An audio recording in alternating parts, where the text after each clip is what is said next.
கலைத்துறையை சார்ந்தவங்க அந்த கலைத்துறையை மட்டுமே பேசலாம். அதே மாதிரி அரசியல் துறையில் இருக்கிறவங்களும் தன்னோட அரசியல் துறையை பற்றி பேசலாம்.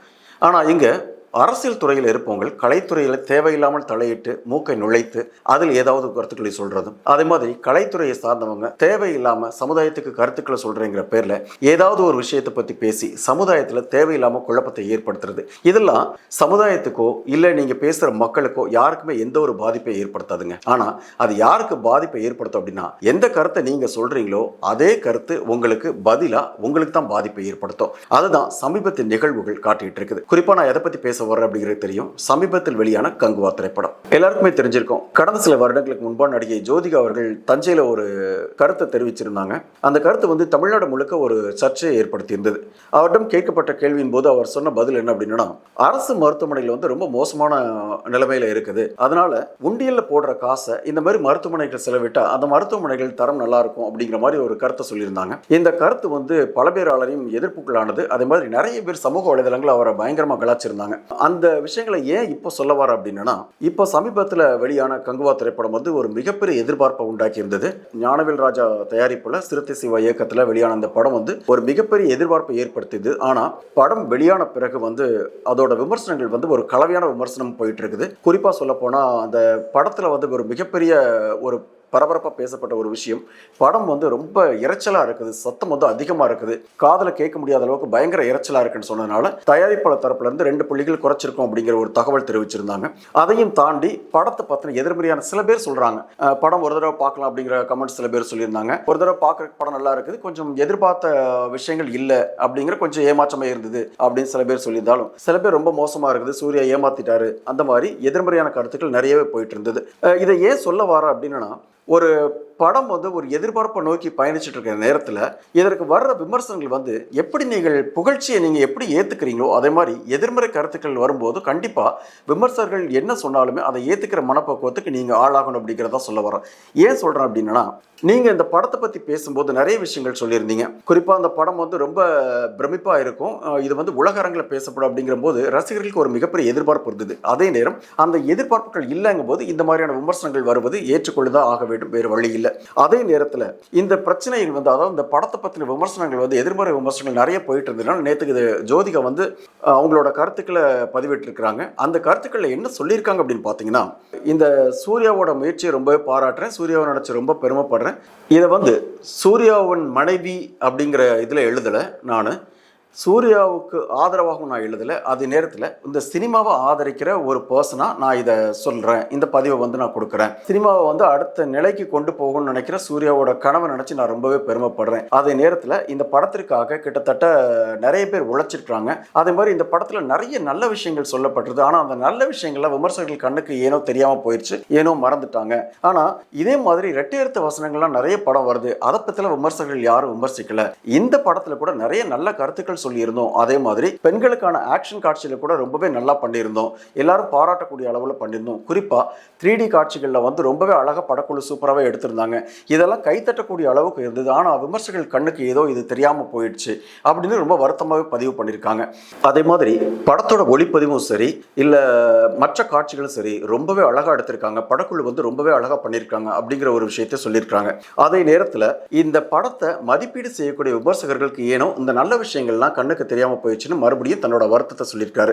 அதாவது இந்த படத்துக்கு ஆதரவாக பேசுகிறவர் தன்னோட கணவருக்கு ஆதரவாக ரொம்பவே அழகாக பேசியிருக்கிறாரு. ஆனால் எப்படி சூர்யாவோட இந்த கங்குவா திரைப்படத்தை விமர்சனம் பண்ணாங்களோ நெட்டிசன்கள், அதே மாதிரி ஜோதிகா இந்த கருத்து தெரிவித்த இந்த கருத்துக்கும் எவ்வளவு கலாய்க்கணுமோ அவ்வளவு கலாய்ச்சி தள்ளியிருக்காங்க நெட்டிசன்கள். குறிப்பாக பார்த்தீங்க அப்படின்னா, இவர் தெரிவித்த கருத்துக்கு நெட்டிசன்கள் சொல்கிற பதில் எல்லாமே பார்த்தீங்க அப்படின்னா, அதாவது நாங்கள் கங்குவா திரைப்படத்திற்கு கொடுக்கக்கூடிய 200 ரூபாய் 300 ரூபாய் காசை ஏழை குழந்தைகள் கல்விக்காக நான் கொடுத்துருக்கேன் அப்படின்னு ஒரு சில பேர் கமெண்ட்ஸ் கொடுத்துருக்காங்க. அதே மாதிரி ஒரு சில பேர் என்ன சொல்லியிருக்காங்க அப்படின்னா, அரசு மருத்துவமனைகள் செலவுக்காக நாங்கள் கொடுத்துருக்கோம், அதே மாதிரி சில பேர் முதியோர்கள் கல்விக்காக நாங்கள் கொடுத்துருக்கோம், இந்த 200 300 ரூபாய் காசு முதியோர்களோட பாதுகாப்புக்காக கொடுத்துருக்கோம், நிறைய முதியோர் இல்லத்தை கொடுத்துருக்கோம் அப்படிங்கிற மாதிரிலாம் சொல்லியிருக்காங்க.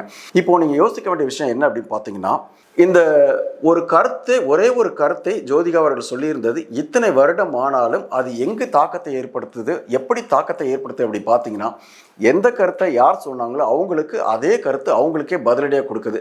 இதுதான் ஒரு சில கருத்துக்களை சொல்லும்போது கொஞ்சம் கவனமாக சொல்லியிருக்கணும். ஜோதிகா சொன்ன மாதிரி அரசு மருத்துவமனைகள் மோசமாக இருக்குது, அதுக்காக மக்கள் உண்டியலில் போடுற காசை இங்கே அரசு மருத்துவமனைக்கு செலவழிக்கலாம்னு சொல்லுத நீங்கள் அதே அரசு மருத்துவமனை நிர்வகிச்சுட்டு இருக்க அரசாங்கத்தை பற்றியோ இல்லை ஒரு முதல்வரை பற்றியோ உங்களோட செல்வாக்கை வச்சு ஒரு முதல்வரை சந்திச்சோ இந்த விஷயத்தை சொல்லிட்டீங்கன்னா மக்கள் உங்களை ரொம்பவே பாராட்டியிருப்பாங்க. ஆனால் நீங்கள் யாரை பற்றி சொல்லணுமோ யார்கிட்ட இதை சொல்லணுமோ அவங்ககிட்ட சொல்லாமல் மக்கள்கிட்ட உண்டியலில் போடுற காசு அப்படிங்கிறனால தான் இந்த சர்ச்சைக்குரிய விஷயம் தொடர்ந்து உங்கள் படத்துலையும் அந்த தாக்கத்தை ஏற்படுத்திட்டு இருக்குங்கிறது தான் மறுக்க முடியாத ஒரு உண்மை. இந்த படத்தில் உள்ள கமெண்ட்ஸ்ல பெரும்பாலான கமெண்ட்ஸ் இப்படி தான் இருக்குது. நீங்க சொன்ன கருத்தை ஒரு தடவை 2 தடவை நீங்க யோசிச்சு பார்த்துருந்தீங்க அப்படின்னா இந்த மாதிரியான விமர்சனங்களை நிச்சயமா தவிர்த்திருக்கலாம். அதே நேரத்தில் இந்த கங்குவா திரைப்படத்திற்கு முன்னாடி ஓடின அமரன் திரைப்படம் எந்த ஒரு எதிர்பார்ப்பும் இல்லை, எந்த ஒரு மிகப்பெரிய ஒரு எதிர்பார்ப்பும் இல்லாம சாதாரணமா வெளியாகி எந்த ஒரு பரபரப்பும் இல்லாம இன்னைக்கு வரைக்கும் வெற்றிகரமா ஓடிட்டு இருக்குது. அந்த படத்தில் உள்ள விமர்சனங்களும் குறை சொல்றதுக்குன்னு சொல்லிட்டு யாருமே இல்லை. ஏன்னா அந்த படத்தில் நல்ல கதைகள் இருக்கு.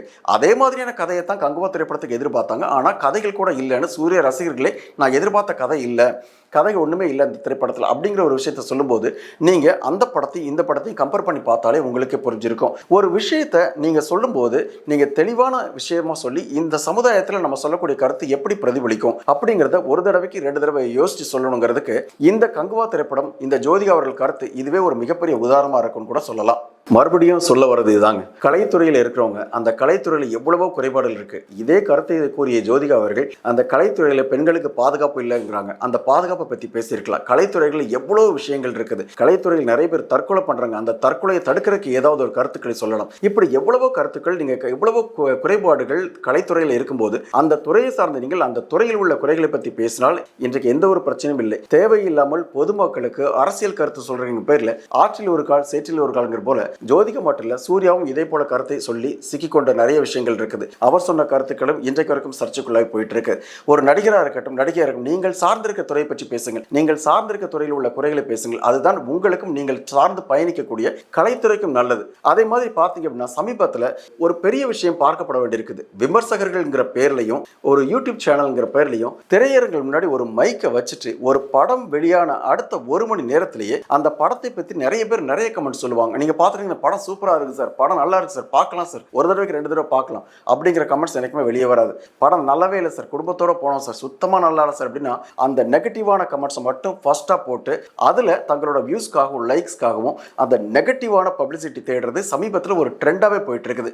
இப்போ நீங்க 10 விஷயம் இல்லை 100 விஷயங்கள் பாசிட்டிவா பண்ணாலும் அது இந்த காலத்தில் ஈடுபடாது. ஆனா ஒரே ஒரு விஷயம் மோசமான விஷயமோ இல்லை கெட்ட வார்த்தையா இருந்தாலும் அதை நீங்க சொன்னீங்கன்னா அது ஒரு பெரிய பிரபலமாக ஆக்கப்படுற ஒரு விஷயமா பார்க்கப்படுது. எனவே இந்த திரையரங்கள் முன்னாடி மைக்கை நீட்டிட்டு இந்த கமெண்ட்ஸ் அப்படிங்கிற பேர்லையும் ஃபீட்பேக்ங்கிற பேர்லையும் கேட்கறதுக்கு ஒரு கட்டுப்பாடை கொண்டு வந்தா எதிர்கால தமிழ் சினிமாவுக்கு ஒரு ஆரோக்கியமாக இருக்கிறது என்னுடைய தனிப்பட்ட கருத்தாவே சொல்றேன். ஏன்னா எத்தனையோ குடும்பங்கள் இருக்கு. ஒரு லைட்மேன் இருக்காங்க, கேமராமேன் இருக்காங்க, டைரக்டர் இருக்காங்க, ப்ரொடியூசர் இருக்காங்க, ஆக்டர்ஸ் இருக்காங்க. எத்தனை பேர் இந்த ஒரு திரைப்படத்துக்கு பின்னாடி எத்தனை குடும்பங்கள் இருக்கு. நீங்க சொல்ற ஒரே ஒரு வார்த்தை எத்தனை குடும்பங்களை பாதிக்கு, எத்தனை பேரோட உழைப்பை பாதிக்குங்கிறது எத்தனை பேர் திங்க் பண்றாங்க, எத்தனை யூடியூபர்ஸ் திங்க் பண்றாங்க அப்படிங்கிறது எனக்கு தெரியல. ஆனா சமீபத்தில் இந்த மைக்கை நீட்டிட்டு நெகட்டிவ் கமெண்ட்ஸ் போட்டு தேவையில்லாம ஒரு நல்ல சினிமாவை கூட ஒரு தரம் வாய்ந்த படத்தை கூட ஒரு மோசமான விமர்சிக்கக்கூடிய இந்த விமர்சகர்கள் அப்படிங்கிற பேர்ல ஒரு படத்தோட பாசிட்டிவான விஷயங்கள் இருக்கு, படத்துல தயாரிப்பாளர் இயக்குநர்கள் எல்லாரோட உழைப்பு இருக்கு, அந்த உழைப்பை பத்தி பேசலாம் கூட பரவாயில்ல. அதே மாதிரி நடித்த நடிகர்களோட உழைப்பு, ஸ்டண்ட் மாஸ்டர் இவங்களை பத்தி பேசினா கூட பரவாயில்ல. ஆனா சிம்பிளா படம் நல்லா இல்ல,